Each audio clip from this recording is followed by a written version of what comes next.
Hello everyone, I am Aditya Verma और आप देख रहे हैं आपका अपना चैनल स्मार्ट बोर्ड सीबीएसई। आज एक और इंटरेस्टिंग चैप्टर लेकर के आए हैं, अ बेकर फ्रॉम गोवा, जो कि ग्लिम्पसेस ऑफ इंडिया का पार्ट 1 है। इसमें टोटल 3 पार्ट हैं, जिसमें से आज फर्स्ट लेक्चर में फर्स्ट पार्ट को 1 शॉट में क्लियर कर लेंगे। तो ये कहानी बिल्कुल सिंपल है। यहाँ पे शुरुआत कुछ ऐसे होती है कि जो हमारे राइटर हैं लुसियो रोड्रिग्स, इनको अपने पास्ट के ख्यालों में जा करके ये कहानी को डिमोन्स्ट्रेट करना चाहते हैं। तो बस एक बार पास्ट में चलते हैं हम लोग अपने राइटर के साथ और इस कहानी को सुनते हैं।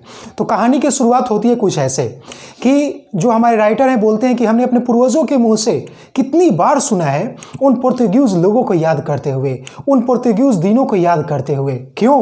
क्योंकि उनके फेमस थे ब्रेड्स। इसलिए बोलते हैं कि मैंने बहुत सारे पूर्वजों के मुंह से इस बात को सुना हुआ है।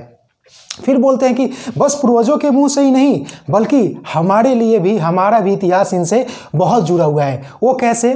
तो ये कहानी है गोवा की। It's a pen portrait of traditional Goa village baker. अब चलते हैं एक बार कहानी में, एकदम लाइन टू लाइन समझते हैं, फिर देखते हैं आखिर कहानी में स्पेशल क्या था। तो ऐसे हमारे राइटर बोलते हैं कि हमने अपने पूर्वजों के मुंह से कितनी बार उन पुर्तगीज दिनों को याद करते हुए सुना है। इसलिए यहाँ पे एनसीईआरटी में एक वर्ड लिखा हुआ है, रेमिनिजिंग नॉस्टैल्जिकली, मतलब बहुत ही खुश होकर के अपने पास्ट को याद करना। तो इसलिए हम लोग ये वर्ड को यूज़ कर सकते हैं। तो आखिर क्यों? क्योंकि उनके लोव्स ऑफ ब्रेड के लिए उन्हें हम लोग याद किया करते थे। ऐसा बोलते हैं राइटर हमारे कि भले उनको खाने वाले, उन ब्रेड को खाने वाले अब नहीं हैं, बट अब उनको बनाने वाले अभी तक हमारे पास हैं। ऐसा हम बिल्कुल नहीं कह सकते हैं कि अगर खाने वाले नहीं हैं तो बनाने वाले नहीं हैं। बोल रहे हैं क्या हमारे बीच में ही हो सकते हैं बनाने वाले? हम राइटर बोल रहे हैं हमारे बीच में हो सकते हैं उन ब्रेड को बनाने वाले, हमारे बीच में ही हैं मिक्सर्स, हमारे बीच में ही हैं मोल्डर्स और हमारे बीच में ही हैं बेकर। ऐसा बोल रहे हैं हमारे राइटर। फिर बात आती है ये मिक्सर्स क्या होते हैं। तो मिक्सर्स हम लोग इस तरह से समझ सकते हैं, अगर आटा गूंथना डैट इज़ द मिक्सर्स, और फिर उसको शेप देना डैट इज़ मोल्डर्स, और फिर पकाने वाले वो थे बेकर। ये हमारे बीच अभी भी हैं, ऐसा बोल रहे हैं। फिर बोल रहे हैं कि वो जो टाइम टेस्टेड फर्नेसेस थे ना, वो अभी भी हैं। वो पुर्तगीज के टाइम टेस्टेड फर्नेसेस अभी भी हैं, उसमें एक आग अभी तक नहीं बुझी है, ऐसा बोल रहे हैं। फिर आगे के जरा लाइन को देखते हैं। बोल रहे हैं क्या वो जो थर्ड और जिंगल साउंड है उसको हम अभी भी सुन सकते हैं। ऐसा नहीं है कि वो साउंड हमें अब सुनाई नहीं देंगे, अभी भी किसी ना किसी गलियों में हमें वो आवाज़ सुनाई दे देगी। कहाँ पे? तो गोवा में। ये कहानी स्टार्ट हो रही है गोवा के विलेज से, इसलिए पूरा कहानी जो है रिवॉल्व करेगा गोवा पे। तो ज़रा देखें आगे, जो थर्ड और जिंगल साउंड है अभी भी सुने जा सकते हैं, किसी ना किसी गोवा के गली में अभी भी सुने जा सकते हैं। ऐसा बोल रहे हैं कि उनके जो फादर थे, जो फैमिली प्रोसेस अपने चला रहे थे, फैमिली प्रोफेशन चला रहे थे, तो उनके जो फादर हैं वो भले ही अब जीवित ना हो, बट उनके बेटों ने ये प्रोफेशन को अपना लिया है। तो ऐसा नहीं हम कह सकते हैं कि हमारे पास बेकर नहीं है, हमारे पास गोवा के पैडर नहीं है, ऐसा हम लोग बिल्कुल नहीं कह सकते हैं। आगे की लाइन को जरा देखते हैं। अब ऐसा बोला जा रहा है कि जो सन है स्टिल अभी अपने फैमिली प्रोफेशन को चला रहे हैं। तो बेकर्स का एक स्पेशल नाम है, गोवा में जाना जाता है पैडर्स के नाम से, जो कि हमें बिल्कुल याद रखने हैं। फिर अब ऑथर को ना अपने चाइल्डहुड मेमोरीज ही हिट करते हैं। तो अब इनके चाइल्डहुड में ज़रा चलते हैं और फिर देखते हैं क्या हुआ था। तो स्टार्ट कुछ ऐसा होता है, बोलते हैं कि बस ये बेकर बेकर नहीं है हमारे लिए, ये बेकर बेकर नहीं है हमारे लिए, ये हमारे लिए हमारे फ्रेंड हुआ करते थे, हमारे कंपेनियन हुआ करते थे, हमारे गाइड हुआ करते थे। ऐसा क्यों? ऐसा इसलिए क्योंकि इनके आवाज़ से ये लोग सुबह में जगा करते थे। ऐसा बोल रहे हैं ना कि ये जो बेकर थे ना हमारे पास में, हमारे सोसाइटी में, ऐसा नहीं कि बस एक बार आए फिर नहीं आए, हमारे सोसाइटी में एक दिन में ना 2 बार आया करते थे। तो वो कैसे एक दिन में 2 बार आया करते थे? तो जरा ये देखियो कैसा आया करते थे।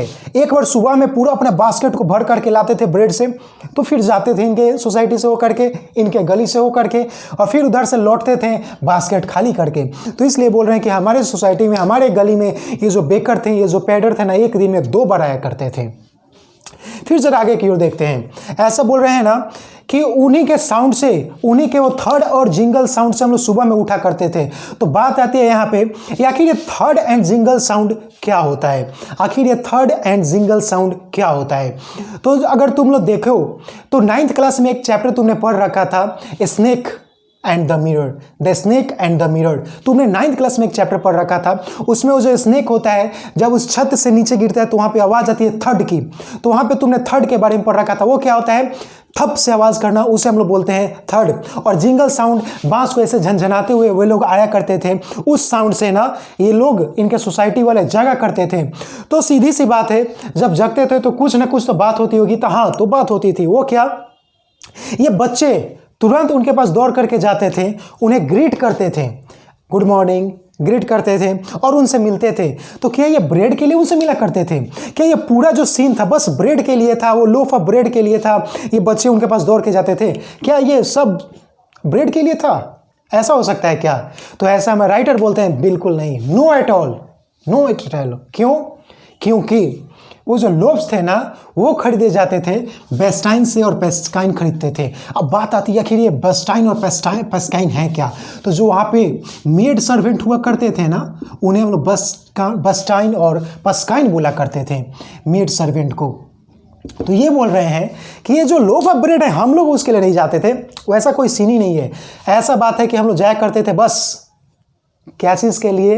तो ब्रेड बैंगल्स के लिए।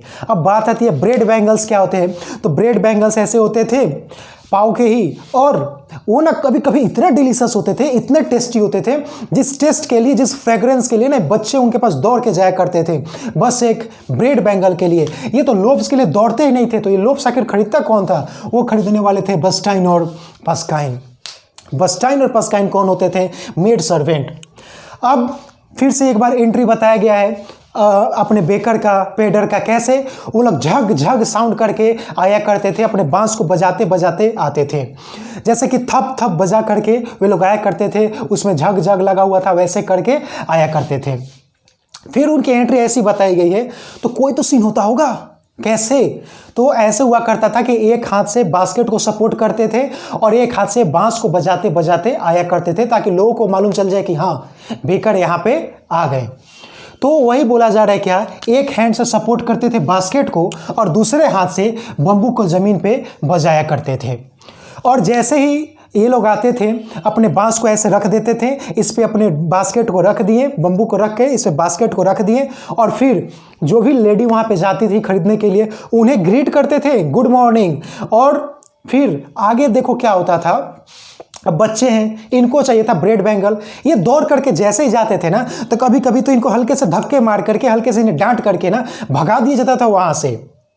इन्हें हल्के हल्के धक्के मार के वहाँ से भगा दिया जाता था, इन्हें डांट करके वहाँ से भगा दिया जाता था। बट बच्चे हैं, मानेंगे थोड़ी ना। तो क्या करते थे, थोड़ा थोड़ा कभी इधर कुछ बेंच पे चढ़ गए, कभी इधर कुछ पे चढ़ गए, और बस ऐसे झांका करते थे उनके बास्केट में। क्यों? क्योंकि वो जो फ्रेग्रेंस था ना, इनसे बहुत ज़्यादा अट्रैक्ट हो जाते थे बच्चे, और ब्रेड बैंगल के लिए ये तो पागल ही हो जाते थे। ऐसा बोल रहे हैं। देखो बोल रहे हैं क्या, किड्स, इनको हल्के से ना डांट करके, हल्का सा जोर से बोल करके इन्हें हटा दिया जाता था। माइल्ड रिव्यू का मतलब होता है बहुत जोर से, बहुत किसी को जोर से डांट करके बोलना, डैट इज रिव्यूक। और माइल्ड रिव्यूक लगाए मीन्स हल्का सा नॉर्मल डांट करके बच्चों को साइड कर देना, हल्का सा धक्के मार के बच्चों को साइड कर देना कि हाँ यहाँ पे जो लेडियां हैं पहले उनको खरीदने दो, ये बच्चे यहाँ पे भीड़ ना लगाएं। बट ये मानते नहीं थे, ये बास्केट में झांका ही करते थे। और ऐसे राइटर बोल रहे हैं हमारे क्या, अभी भी मुझे याद है उस ब्रेड का जो फ्रेग्रेंस हुआ करता था, अभी भी मुझे याद है। अब बढ़ते हैं इसके आगे की स्टोरी में। देन इसको मिटा सकते हैं, चाहो तो स्क्रीनशॉट ले सकते हो। बस पॉइंट वाइज मैंने एनसीईआरटी को कर दिया है और कुछ ज़्यादा नहीं है। अब इसके आगे हम लोग बढ़ेंगे। अब जरा सा देखते हैं आगे। तो देखो, अभी तक हमने ये देखा कि जो लोब्स होते थे ना वो एल्डर्स के लिए होते थे, और जो ब्रेड बैंगल्स होते थे वो चिल्ड्रन के लिए होते थे। सॉरी, मैंने चिल्ड्रंस बोल दिया। ये जो ब्रेड बैंगल्स होते थे वे चिल्ड्रन के लिए हुआ करते थे। तो बात आती है आखिर क्या, तो ये जो ब्रेड बैंगल्स आखिर बच्चे इतने अट्रैक्ट क्यों होते थे? तो अट्रैक्ट होने का रीज़न सिंपल था, ये कभी कभी काफ़ी डिलीशियस हुआ करते थे, काफ़ी टेस्टी हुआ करते थे, काफ़ी स्वीट हुआ करते थे। इस कारण से जो बच्चे थे ना काफ़ी ज़्यादा अट्रैक्ट होते थे इस ब्रेड बैंगल से।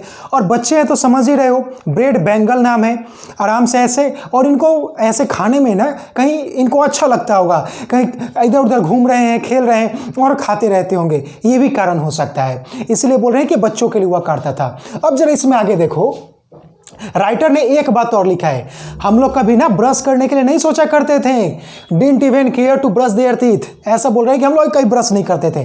रीजन क्यों बोल रहे हैं, मतलब क्या बात कर रहे हो, हाथ में हो ब्रेड और हम ब्रश करने जाएं, आखिर ऐसा क्यों करें, इतना कष्ट भला क्यों उठाएं, कौन अब जाए अब वो मैंगो लीफ तोड़े और फिर उससे ब्रश करे, इट्स नॉट, मतलब ऐसा बोल रहे हैं कि ये मुझे नहीं करना, ऐसा कोई बच्चा नहीं करता था, ऐसा ये बोल रहे हैं। और बोल रहे हैं कि जब हाथ में ब्रेड हो तो हम लोग ब्रश करने जाएं, आखिर जो टाइगर है वो भी तो ब्रश नहीं करता, ये जो हॉट टी है ना, ये सब मेरे दांत, सब मुंह मेरे साफ कर देंगे, ऐसा बोलते हैं हमारे राइटर इस चैप्टर के, कि हम लोग कभी ब्रश नहीं करते थे। क्यों? क्योंकि टाइगर कभी ब्रश नहीं करते, खुद को उस समय ये ऐसा कंपेयर कर रहे हैं खुद को टाइगर से।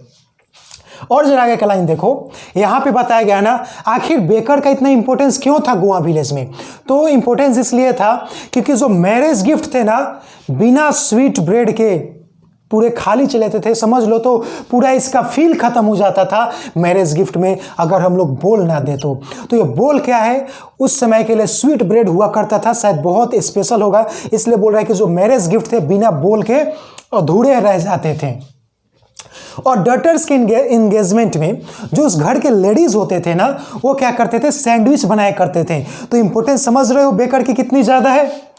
और देखो, क्रिसमस में या फिर कोई भी फेस्टिवल में अगर केक्स और बोलिनहाज नहीं बने तो समझो कि पूरा चार्म खत्म हो जाएगा उस फेस्टिवल का। तो यहाँ पे बताया गया है तुम्हारे एनसीईआरटी में क्या, कि क्रिसमस में, फेस्टिवल्स में केक्स और बोलिनहाज काफ़ी ज़्यादा इंपॉर्टेंट हैं। और डॉटर्स की इंगेजमेंट में जो लेडीज़ हुआ करती थी घर की, सैंडविचेस बनाया करती थी। और मैरिज गिफ्ट अगर उसमें हम लोग बोल ना दें, स्वीट अगर ब्रेड ना दें, तो पूरा चार्म ही खत्म हो जाता था, ऐसा बोल रहे हैं। तो मुझे लग रहा है इतना तुम लोग का क्लियर होगा। अब जरा आगे देखो, अभी तक तुमने उसका एंट्री देख लिया, अब जरा उसका अपीयरेंस देख ले कैसा होता था, ये काफ़ी इंपॉर्टेंट है, ये तुम्हें याद रखने हैं। तो बोला जा रहा है ऐसा कि उनके पेक्यूलियर ड्रेस होते थे, अजीबो ड्रेस होते थे। क्यों? उन ड्रेस का नाम था कबाई। अब ये जो कबाई था, इसका कैसा अपीयरेंस था, तो ये सिंगल पीस लॉन्ग फ्रॉक हुआ करता था, जो कि पूरे नी तक होता था। Single piece long frock reaching down to the knees, ये पूरे घुटने तक हुआ करता था, और ये काफ़ी लेंथी होगा, तुम समझ रहे हो। अब फिर ऐसा बोल रहे हैं कि हमारे बचपन में ना जो बेकर्स होते थे, वे लोग शर्ट और ट्राउजर्स पहना करते थे, और वो जो ट्राउजर्स हुआ करते थे ना, वो फुल लेंथ से थोड़े से छोटे होते थे और हाफ पैंट से थोड़े से बड़े होते थे। तुम्हें याद हो तो कुछ ऐसा ही मिलता जुलता कैपरी है, कुछ ऐसा ही मिलता जुलता कैपरी है। और ऐसा बोल रहे हैं, और आज भी अगर ऐसा किसी को ड्रेस में हम लोग देख लेते हैं ना, तो उसे हम लोग सिंपली रिगार्ड करते हैं, जस्ट इज लुकिंग लाइक अ पैडर। अब जरा ये देखो, फिर बोला जा रहा है आखिर ये जो बेकर हुआ करते थे, ये बिल को कैसे कलेक्ट करते थे। तो इनका कलेक्ट करने का अंदाज एकदम स्पेशल था, एकदम पुराना वाला अंदाज था। वो कैसे? तो मंथ के एंड में अपने बिल को लिया करते थे, और रिकॉर्ड कैसे करते थे, तो किसी वॉल पे ना पेंसिल से लिख दिया करते थे, और जैसे ही मंथ का एंड होता था सब कोई का कैलकुलेट कर लेते थे। बस यही था, कैसे कैलकुलेट किया करते थे वे लोग पूरे मंथली इनकम को। अब जरा ये देखियो क्या कि आखिर ये जो बेकिंग है प्रॉफिटेबल बिजनेस कैसे होता है। मतलब अगर यहाँ से क्वेश्चन पूछ देता है कि एक्सप्लेन, कैसे तुम लोग कह सकते हो कि baking was a profitable business from the chapter a baker from Goa. तो ये 3 लाइन याद रख लो, यहाँ से तुम लोग स्पेशली लिख सकते हो। वो कैसे? तो ये बोल सकते हो कि उनके बेकर जो थे, बेकर और उनके फैमिली कभी भूखे नहीं मरे, कभी भूखे नहीं रहे हैं, ये कह सकते हो, नेवर स्टार्व्ड।